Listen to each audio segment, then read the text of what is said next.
कृष्ण प्रकट हुए।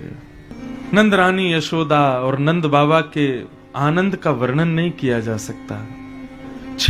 छह दिन के ठाकुर जी हुए, तब एक राक्षसी वृंदावन में आई जिसका नाम है पूतना। पूतना कौन है?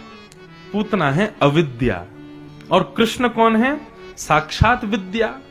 अविद्या और विद्या का मिलन होने वाला है। कैसे होगा? वही पूतना की पूरी कथा है। ध्यान से सुनिएगा। कंस ने राक्षसों को बुलाया और सबसे कहा, भैया मेरे शत्रु ने जन्म लिया है, ढूंढो उसको, कहां है? पूतना ने कहा, ये कार्य आप मुझको दे दीजिए। कंस बोले, तुम कैसे जाओगी? रूप बदल के जाऊंगी। बस यही गलती की पूतना ने कि रूप बदल के गई भगवान के आगे। पूतना अति सुंदर बनकर के गई वृंदावन। पूतना को कैसे पता चला कि ठाकुर जी कहां है? उसको पता नहीं चला।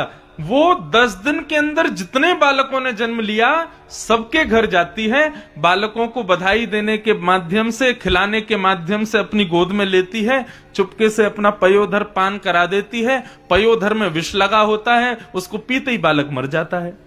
इस प्रकार असंख्य बालकों को मारते हुए पूतना गोकुल पहुंची। अब देखो अविद्या किसको कहते हैं, ध्यान से सुनना। सब ब्रिजवासी क्या कर रहे हैं? नंद घर आनंद भयो जय कन्हैया लाल की। सबकी आंखें ठाकुर जी को देख रही हैं, सबकी जिह्वा ठाकुर जी का कीर्तन कर रहे हैं, सबका देह नृत्य कर रहा है ठाकुर जी के उत्सव में। मतलब सब भक्ति युक्त हैं।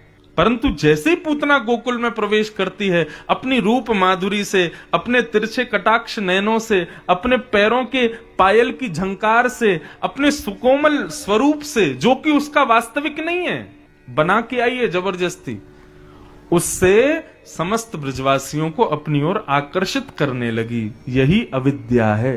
अब ब्रजवासी गा रहे हैं, नंद घर आनंद भयो जय कन्हैया लाल की। इतने में ही पूतना बगल से निकलती है, तो उसके देह से उत्पन्न होने वाली सुगंधी, उसकी रूप की कांति को देख करके वो ब्रजवासी गाना भूल जाता है, उसको देखने लगते हैं। अरे ये कितनी सुंदर है। किसी से बात करती है तो गोपियां कहती हैं, अरे ये बोलती कितना मीठा है। उसकी गजगामिनी चाल, उसकी चाल को देख करके कितने ब्रजवासी तो लट्टू हो गए पूतना पे। कई तो ये खोजने निकल गए, देखो तो सही इसका ब्याह हुआ